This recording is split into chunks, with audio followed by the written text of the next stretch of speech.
Antes de iniciar, quiero agradecer a Griselda Montero, Héctor Galelli, Enrique Jesús Morilla Alcanta, Carol Lungi, Giselle López, Pablo Vázquez y Beautiful Michelle, que siempre están comentando. Esperando te encuentres horridamente bien del otro lado de la pantalla.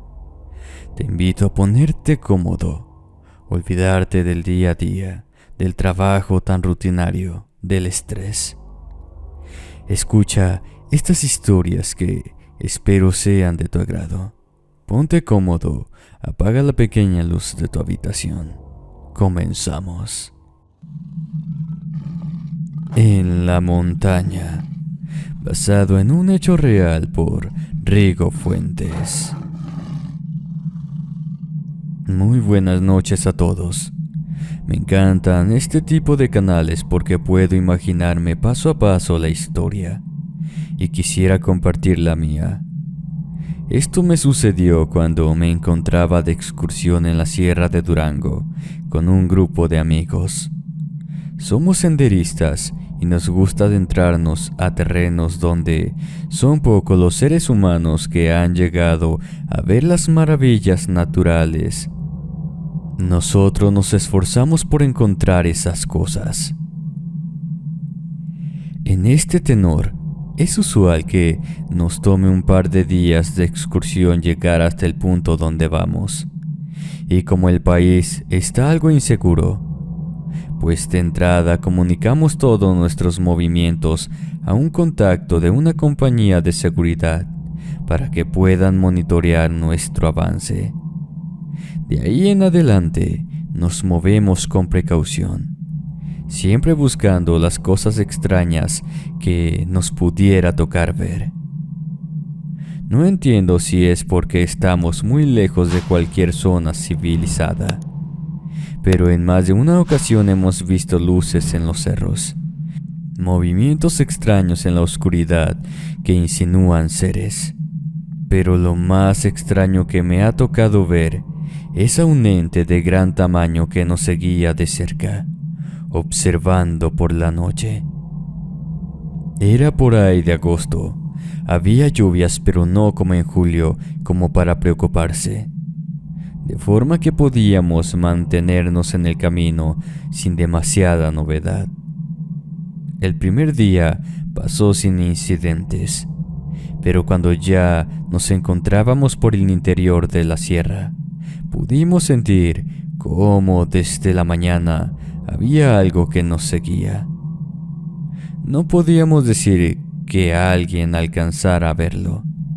Era más como que notábamos el silencio en la floresta. Ni los pájaros hacían sonido alguno, como si ellos mismos presintieran que alguna cosa iba mal. Teníamos los sentidos a punto sin razón aparente. La sensación de peligro no nos dejaba aunque estábamos a plena luz del día y sabíamos que no había posibilidad de que algún depredador nos siguiera en esas horas.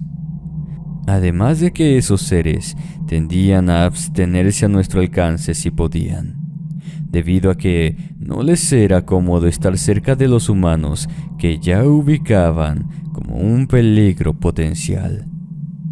Continuamos nuestro camino en medio de las veredas, prácticamente desatendidas de esa parte del mundo. La noche cayó rápido sobre nosotros, como suele pasar en los valles entre las montañas. El aire tenía un frescor agradable que contrastaba con el calor asfixiante en las horas del sol. Ya habíamos encontrado un claro donde podríamos descansar, de forma que colocamos las tiendas para el campamento y encendimos un fuego para mantenernos calientes. Durante las primeras horas no sucedió nada en particular, pero a partir de las 10 de la noche, cuando el mundo se encontraba en silencio, pudimos escuchar claramente los pasos suaves de una criatura rodeando el campamento. Era como si una persona pesada caminara con zapatos suaves sobre la tierra, casi imperceptible, pero que te erizaba los pelos de la nuca. Enseguida, los 5 integrantes de la comitiva, 2 mujeres y 3 hombres, nos levantamos para tomar algunas herramientas que teníamos preparadas para esos casos. Luces de bengala, lámparas estroboscópicas, algunas armas de salva y otras reales. La intención era asustar al ser que nos estaba siguiendo de a poco. Si todo fallaba, entonces sería momento de mostrarle el poder del fuego real para que así pudiera correr, siempre dando un par de tiros de advertencia antes. Nuestra intención no era matar al animal, simplemente que se fuera, pero si no teníamos otra opción, habría que estar preparado para afrontar hasta las últimas consecuencias. Una de las muchachas lanzó una luz de bengala a la dirección en donde provenía el sonido, lo que nos develó a un ser impresionante, que se paraba en 2 piernas, pero tenía el cuerpo completamente cubierto de pelo. Se veía parecido a un perro o algún tipo de canino, pero con los rasgos confundidos con los de un ser humano.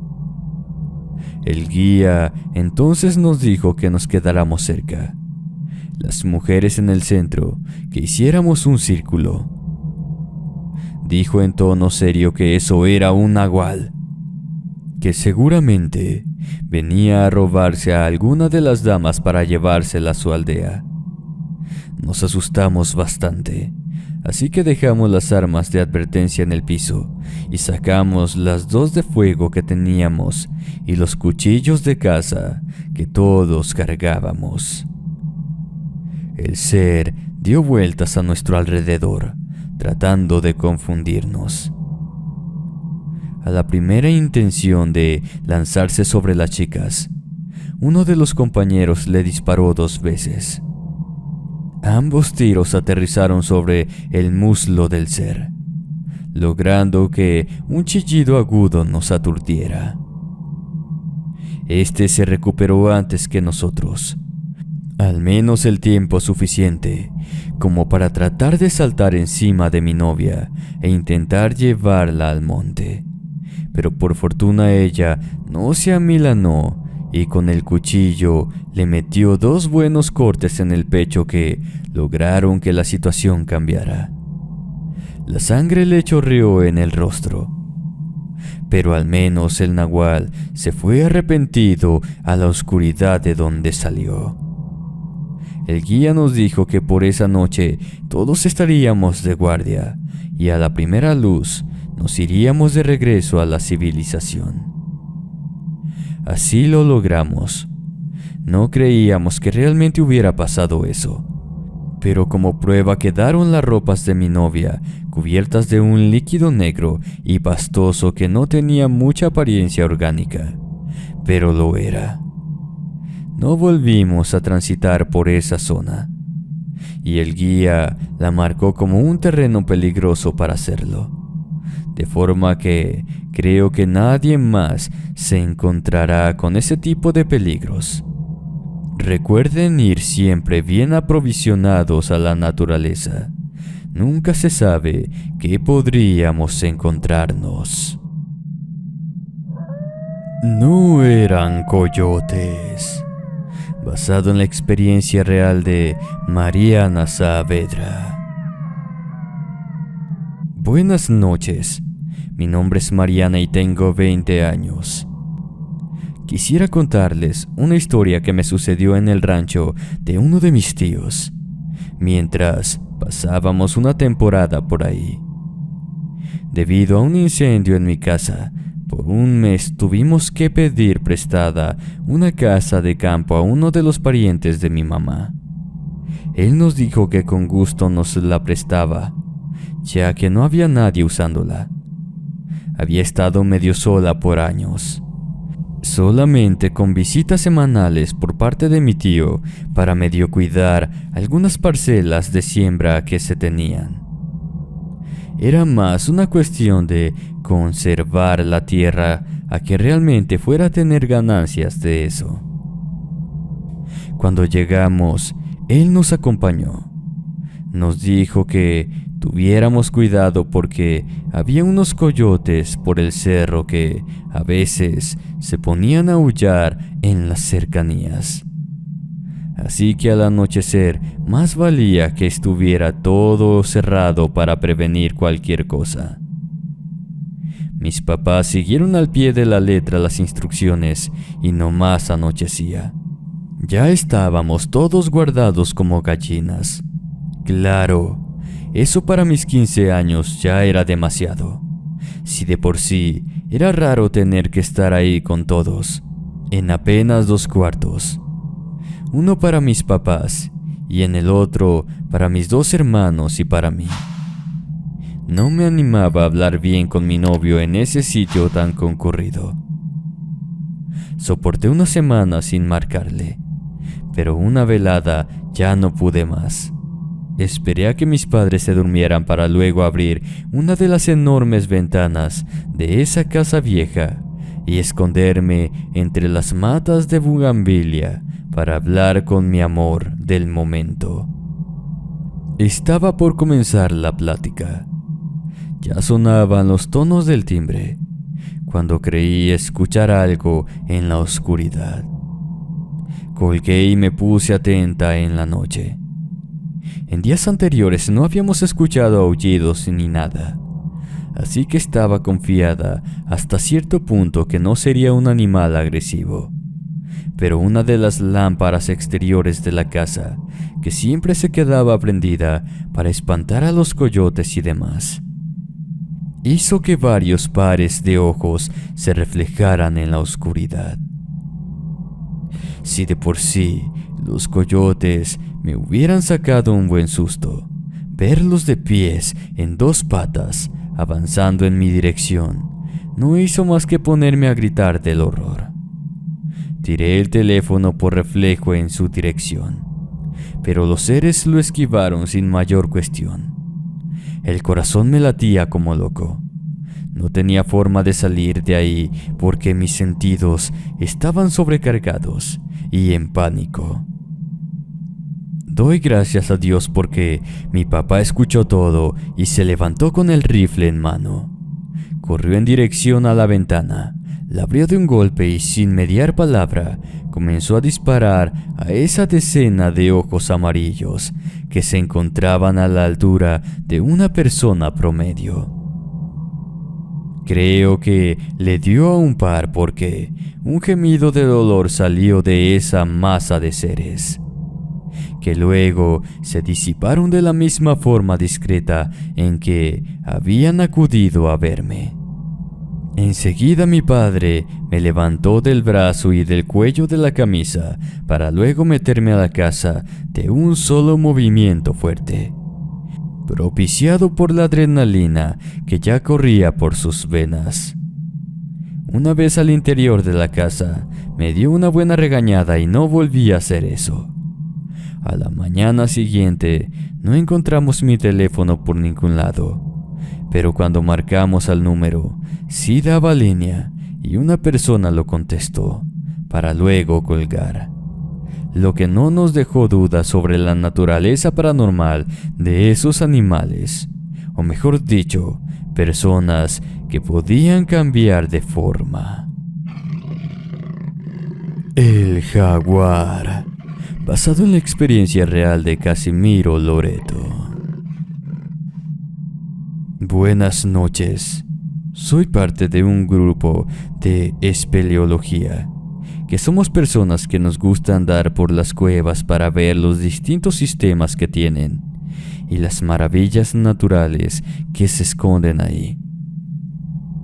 La cosa es que a veces uno se encuentra con mucho más de lo que había pensado en un principio. Recuerdo que lo que les voy a contar pasó por accidente. Estábamos recorriendo unas cuevas en Uxmal. Para esas expediciones siempre debemos tener en cuenta. El problema es que a veces el clima es impredecible y esta fue una de esas ocasiones. Nos encontrábamos en un sistema de cuevas donde hay un río subterráneo, cuando un chubasco nos cayó de pronto. Estábamos en mitad del sitio, cuando el agua comenzó a subir, y pese a que intentamos salir, tomamos la decisión de esperar unos minutos para evitar una tragedia. Afortunadamente el nivel del agua alcanzó a bajar para la noche, pero ya llevábamos varias horas de retraso de nuestro plan original. Iba a ser demasiado peligroso viajar con los caminos húmedos en la oscuridad, de forma que decidimos quedarnos en los autos. Solamente los juntamos lo más posible para hacer una especie de campamento. No podría dormir por el frío que había caído, así que estaba atento en la oscuridad fuera del auto, simplemente dejando que el tiempo pasara hasta que los primeros rayos de la luz llegaran. En algún momento de la noche, pude distinguir la sombra de un ser peludo, de forma que prendí las luces del jeep para tratar de asustarlo y alertar a otros. De esa negrura sin límite, pude ver que un jaguar descomunal se abalanzaba sobre nosotros. No teníamos armas disponibles, así que hubo que soportar el embate de ese ser que era fácilmente 2 o 3 veces el tamaño de uno normal. La cosa era que no solo su envergadura era extraña, también los sonidos guturales que emitía, que parecían formar palabras humanas. Repetía que saliera con la voz de uno de los otros compañeros, el que más platicaba en los viajes, como lo hacen los gatos al maullar de forma parecida a trinos para lograr que la presa se confíe y salga a su encuentro. Por fortuna, soy más listo que un pájaro, así que comencé a pitar la bocina con tanta insistencia y alarma que los otros autos se despertaron y comenzaron a hacer lo mismo. Creo que al verse rodeados por tantas personas decidió desistir de su intento. Corrió al abrigo de la selva y no vimos ni rastro de eso. Después de ese encuentro, todos nos quedamos despiertos y partimos en cuanto comenzó a clarear el cielo. De paso llegamos a un pequeño lugar al lado de la carretera donde compramos café caliente y pan. Ahí, cuando contamos la historia al tendero, nos dijo que habíamos tenido mucha suerte de irnos de ahí sin ningún rasguño. Después de todo, no eran muchas personas las que salían con vida del encuentro de un nahual. Aleteo, basado en la experiencia real de Cristian Mendiola. Saludos, familia. Me llamo Cristian. Soy de Guatemala. Por acá es muy bonito. Espero que puedan visitarnos pronto. Eso sí, creo que como cualquier sitio, tenemos nuestra dotación de leyendas, donde también hay seres que son capaces de cambiar a la forma de animales. No se sabe bien si son seres humanos que han adquirido ese poder, o de plano entes que se aparecen ante nosotros y que se transforman a voluntad, pero de cualquier modo, me tocó tener una experiencia con uno de ellos. Estaba de vacaciones en Chiapas, un estado de México que hace frontera con mi país. Mientras hacíamos un recorrido por las zonas cercanas al río Usumacinta, mi grupo éramos unas 20 personas.